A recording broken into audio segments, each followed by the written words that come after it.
and he works on phenomenology and has an interest in sort of in video game experiences. His paper is called Skeptical Hunters, A Critical Approach to the Cryptic Ludonarrative of Bloodborne and its Player Community.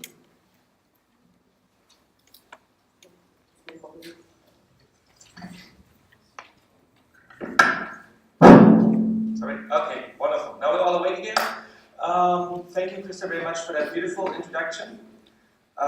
So what am I going to do today? My goal is to present to you the game Bloodborne as a prime example for emancipatory game design under a critical theory perspective. What do I mean by that? By that I mean that on the one hand it portrays a struggle against an oppressive ideology, and on the other hand that it does in a virtual world, and in actuality it also kind of provokes a similar struggle by encouraging players to form knowledge-sharing communities.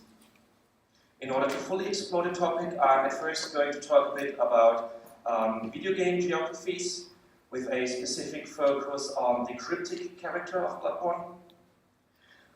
Secondly, I am going to very briefly situate video games in the entire compound of critical theory thinking, because they have a very difficult beginning from the start on in there. After that, we're going to focus on a close reading of Bloodborne, focusing on specific aspects of the game that fall very much into that perspective, and from that we take a jump from the virtuality of the game to the actuality of the user communities. As you have noted, I really like the word cryptic. I have it on here, I used it already once, the reason behind that is that the crypticness of Bloodborne is really what glues all these different elements and topics together.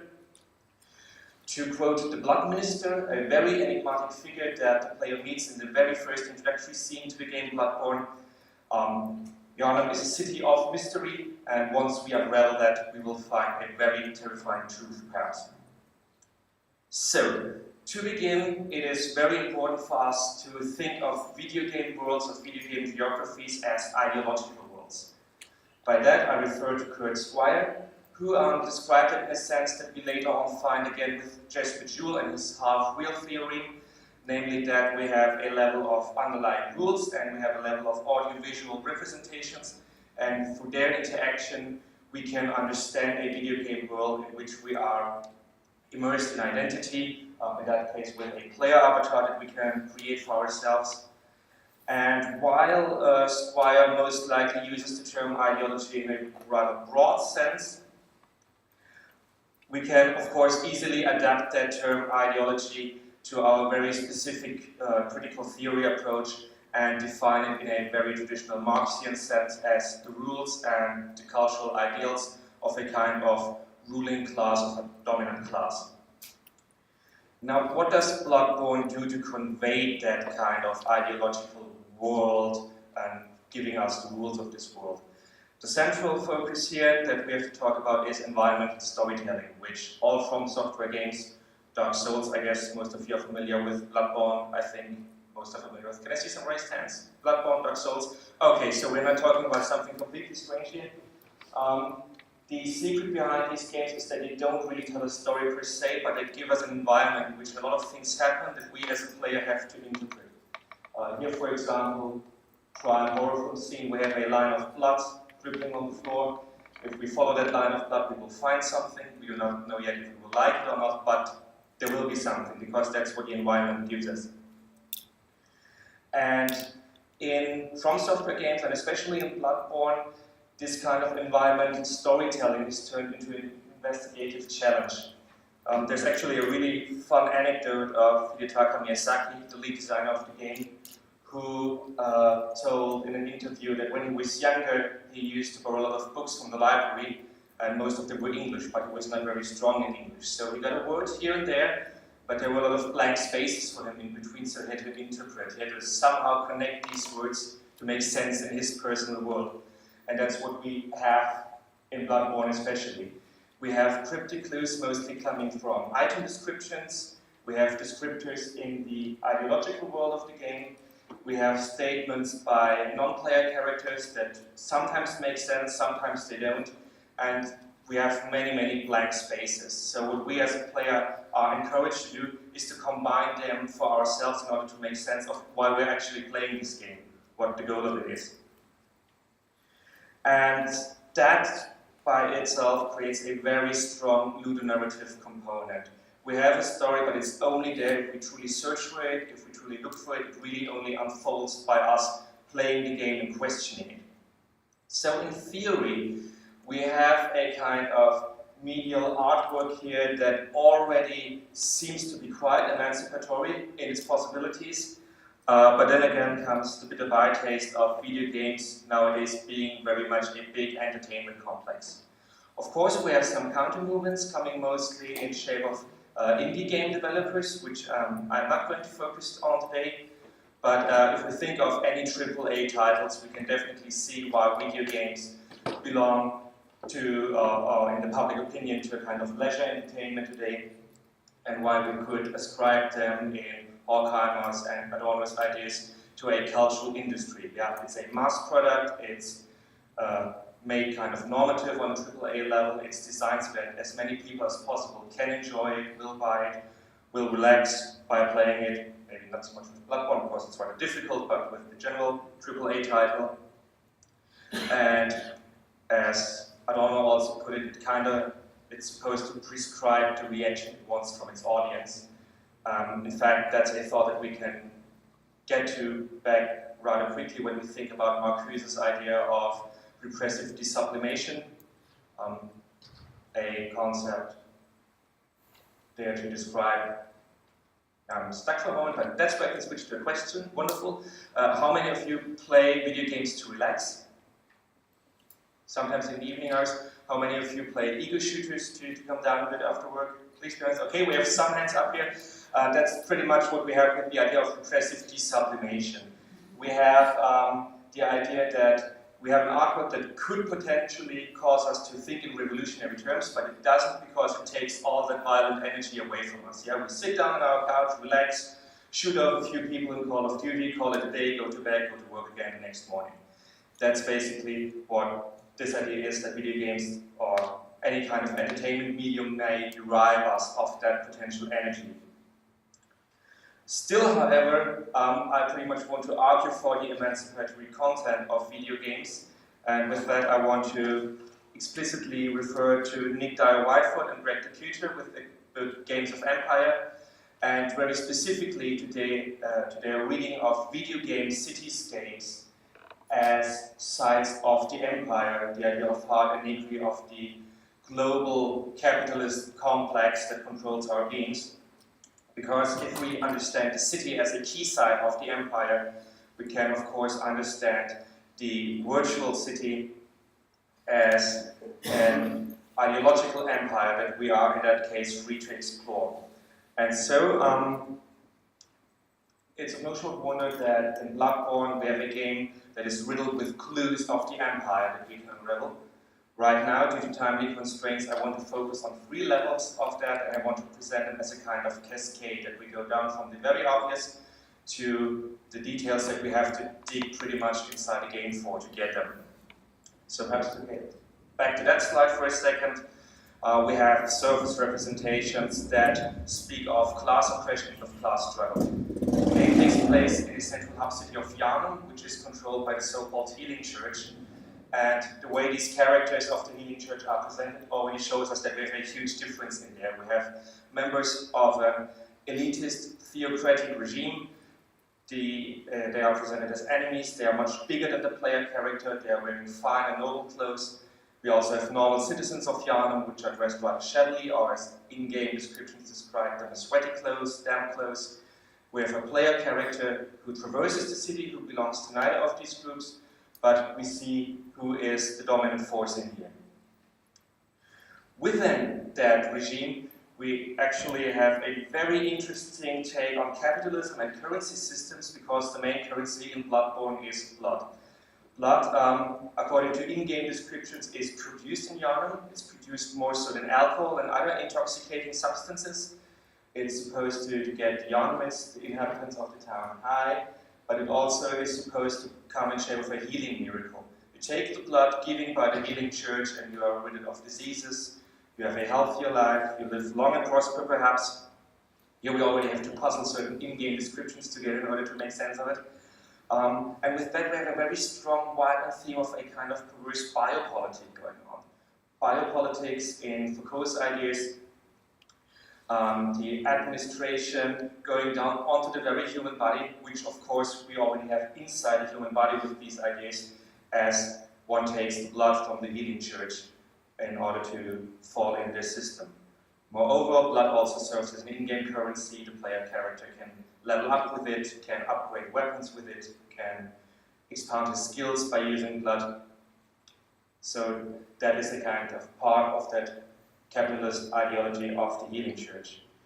And it also leads us to a very interesting phenomenon, because if we dig really into the game, we can unravel a very interesting metaphorical play on the dialectics of enlightenment in our kind of sense, which works out in the following. Blood that the Yarnamans get from the healing church is not always good, but as we find out, it also turns people into monsters after a while, because why not? It's a video game. And by doing so, we follow a trail where we see how scientific progress leads to the downfall of a society, because people are dependent on blood of the healing church, but then again, in the end, they turn frenzied, they turn into monsters, and then they have to kill off by hundreds.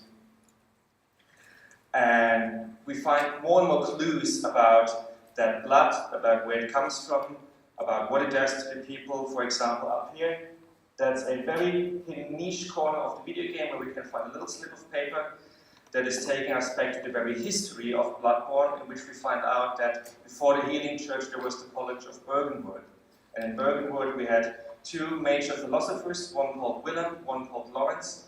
And Lawrence took the idea of using old blood to cure people as a good way. And we had Master Willem, who, as the text says, was right. Evolution without courage will be the ruin of our race. In his opinion, blood was something evil to begin with. And that pretty much symbolizes the idea of blind belief in scientific process, which, as we could see in Bloodborne, turned out badly, versus a kind of almost mythological step away from progress that could potentially be taken. And even more interestingly, as a player, we kind of make the synthesis here between the antithesis of Willem and the thesis of Lawrence, because the player on the one hand works under the conditions of the healing church, because we are also applying blood to make progress in the game, but on the other hand we are more and more critically aware of where that blood comes from and what it does to the people by doing our job as the player and exploring the game world. Now, of peculiar interest in Bloodborne is the ending, and there are three of them in Bloodborne altogether. The first two ones are rather affirmative of the ideological surrounding at hand. At the end of the game we are reunited with German, who took the role as a kind of mentor figure throughout the game. And if we just played the game regularly and didn't look too much into details, we have the two options of German killing us, of us killing German and taking over his place as a mentor for future play characters, we can suppose. So in both cases rather affirmative. However, there's a hidden secret ending in which after killing German we can also find the moon presence up here, floating in the sky, which kind of embodies the entire idea of blind progress, of that cyclic repetition of the hunt, of the murdering of people who have turned into monsters after injecting the blood from the healing church. And the interesting thing about that ending is that it's really well hidden. In order to achieve it, we have to find 3 items, of which only 4 in total exist in the entire game. One we get rather easily by defeating one of the earlier bosses, but the others are really well hidden. For one, we have to travel to a very far off area of the game that we are not, that we really don't have to go to, that we can, it's rather optional. Then we get one if we treat a specific non-player character specifically right at the right times of our playthrough. And the third one, we do the same thing, but with a completely different player character, who we have to, non-player character, whom we have to kind of protect throughout large portions of the game in order to achieve that item. Now, for a single player, this is rather difficult to find out, but how do gamers nowadays get their information about video games? YouTube I hear, Reddit I think I heard once, Wikipedia maybe. Yeah, that's what's happening, and it also happened in Bloodborne. The game was released on March 23rd, 2015. On March 24th, we already have the first user uploading a video on how he achieved that ending and how he beat that final boss. And this is the point, incredible, isn't it? I wouldn't have get that myself. There is also an official guide explaining how to achieve that ending, but that wasn't released until later April that year. So we have some people who obviously have too much free time on their hands. But they shape a good example for us now, because the word about its secret ending has of course spread virally most likely. On YouTube, on Reddit, on Wikipedia, on GameFAQs, on any kind of online platforms that we can imagine. And this is what finally takes us to the real-life implications of the ideology, thank you, presented in Bloodborne, namely the idea that we have people who independently from another discover stuff, meet up online and discuss these findings together. And they share that knowledge freely, which is the most important point here, because that brings us to a look at a potential post-capitalism according to Paul Mason. We, with the day that the digital age turned social, the day that people started really to communicate on online platforms, was a day when networks started to build that operated very differently from typical capitalist hierarchies. I just want to, due to timing constraints, relate to the underlying part here, in a fight between network, the idea of freely sharing knowledge in a peer-to-peer way, and the hierarchy supposed to be addicted by the capitalist system. And in the case of Bloodborne, we have a very, very good example of such a knowledge-sharing community. Here's one example from a Bloodborne lore board, and you can see people simply and freely discussing every minor little finding in the game, bringing stuff together, trying to erase those blind spots. And this is absolutely wonderful, because it, on the one hand, gives us, or shows us that with these knowledge communities we have places of benevolence. These people always share their, or mostly share their information freely. They don't want money for it. That's the point where we mostly differentiate from the capitalist system. We have places of criticism. One example for that would be the item called Yarnum Stone in the game, which is something of a special item that you receive very late if you do certain challenges. And even though the lead designer of the game himself says that the item has no use in the game at all, people are arguing against his authority as the developer and saying there must be some secret to it, and we must find out what it is. And I really think this is incredible. People arguing against the developer and against that sense that he tried to oppress on the game. And yeah, I mentioned the point of free sharing already, that information is shared freely. Of course, we also had a player guide that currently goes for about 22 euros on Amazon, but who exactly would buy a player guide if I can get all that information for free by sharing knowledge with other players? That's an interesting question to leave in the room for us to consider about, maybe for us to discuss about in a few seconds. I just would like to roll that up real quickly to reiterate my main points. I was presenting Bloodborne and focusing on the immersion into an ideological video game world, into an ideological virtual reality, one that provokes a lot of reflection from its players due to its cryptic environment, due to us really having to ponder about it, due to us having to talk about it with other players in order to make sense of it, which leads to the discussions of findings online, and this pretty much creates peer-to-peer networks of people sharing knowledge, information freely with one another, which might be a glimpse into a post-capitalist future. So the revolution, it's rather a corrosion of a system than a revolution, but still I want to end with some burning down the house on here. Thank you all for your attention, and I'm looking forward to your questions.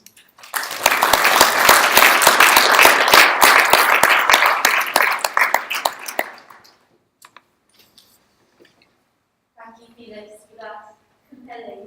I hope it wasn't too fast. I was kind of having the feeling of stumbling over my tongue for a second. It was clear. Super, super. If not, that's what the questions are for, I guess.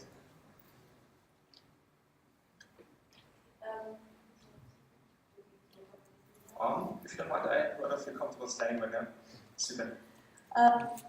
Can we take some questions? Just regarding a distinction between a peer-to-peer network as an anticipation of something in opposition to capitalism, couldn't it also just be free marketing for a commercial product? What's the difference? Yeah, that's the point. It could also be, and that's what makes the topic rather interesting, because Mason, for example, he uses many networks to describe his ideas. Besides gaming communities, we also have an example with Wikipedia, for instance, which works for free, unless people want to donate money for Wikipedia running. On the other hand, we have people who use similar systems in order to bypass the capitalist system and earn money for themselves. So it's rather a part of the entire capitalist block. One example of that would be Airbnbs, for instance. We also have that kind of networking idea behind it, people getting to know each other, but then again, we have people trying to earn money with Airbnb. A couple of bucks for a room per night. So it's similar in network building, but on the other hand, we have these networks which run without people demanding money for offering their information on this. I think that's the important point that I should mention here, because I think I skipped that when I brought up that slide. Nowadays, we are in an age where we can see information as a kind of commodity. And it's a very special commodity because it doesn't deteriorate like other commodities. And once we put it online, it's theoretically free to use for everybody to find. Did that answer your question? Okay. What did I think was If the information is a commodity, it's like monopoly money is a commodity only for monopoly. The information about that game, the only relevance is if I go buy the game. What's the point of the information outside of its marketing function for local? Yeah, absolutely valid point in here. Of course, we have this kind of information sharing on many other platforms. Just in case of video games, we of course need a commodity at first to talk about. Now I'm with you, right? Super. Yeah. That of course is absolutely correct, and I wouldn't want to argue with that. It's more or less the idea behind this communities that I find intriguing here. So we still have the commodity, but we have a lot of, let's just call it money being taken away from the industry by people not buying the guidebook, for example, but by discussing these findings together. Of course, it's also important to mention here that with this kind of post-capitalist outlook, we are of course not speaking about a big cyber revolution to come all of a sudden and overtake everything, but really just of minor ideas that slowly but surely take away from the capitalist standard that we have so far. Thank you for the talk.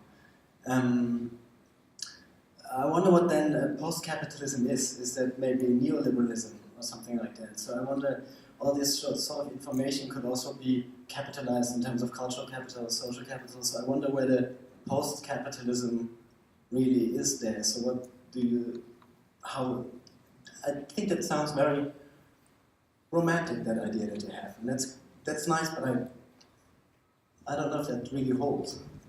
It does definitely. That's why I explicitly want to mark it as some kind of, thank you very much for noting that, as some kind of glimpse, rather than as portraying it as something that's going to definitely happen and to take over capitalism in the real future.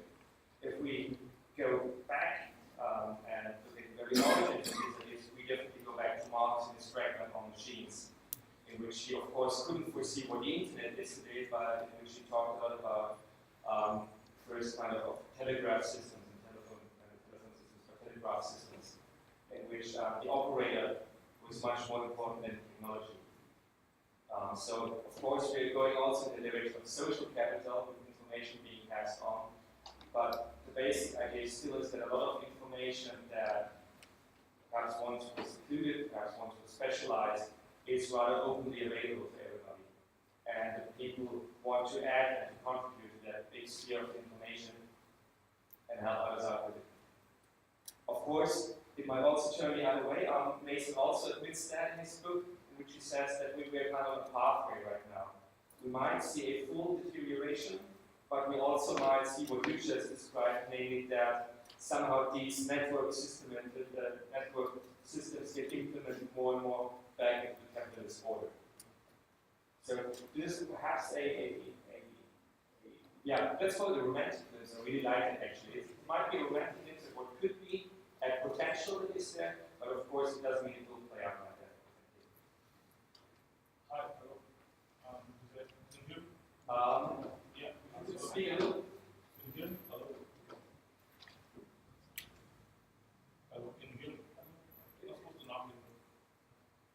just speak a little after you without my. No, I can speak louder. Thank you. Didn't want to because I had mine. I thought that was the point. Well, the thing is, so my question kind of goes in line with what they're talking before, because. Hello. Oh, now, yeah.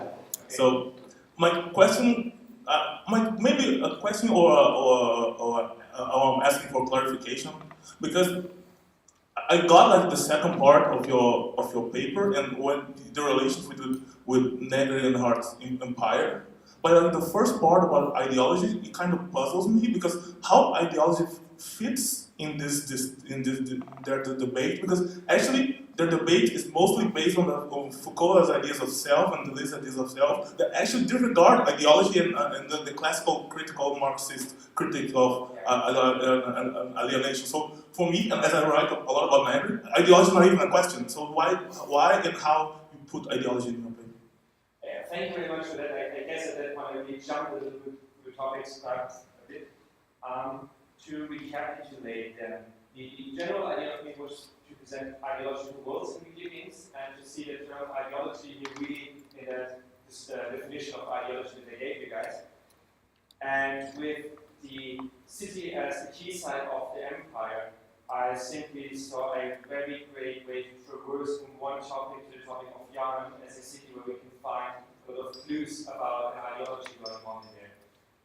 So yeah, I'm not really going too far into the topic of the cityscapes as we have to describe with my wife in the future, but basically what I want to do was to take up the idea of being a potential representative of a capitalist society, of a society in which we can pretty much see a lot of ideological ideas taking place that are great fodder for a legal theory perspective to talk about and discuss.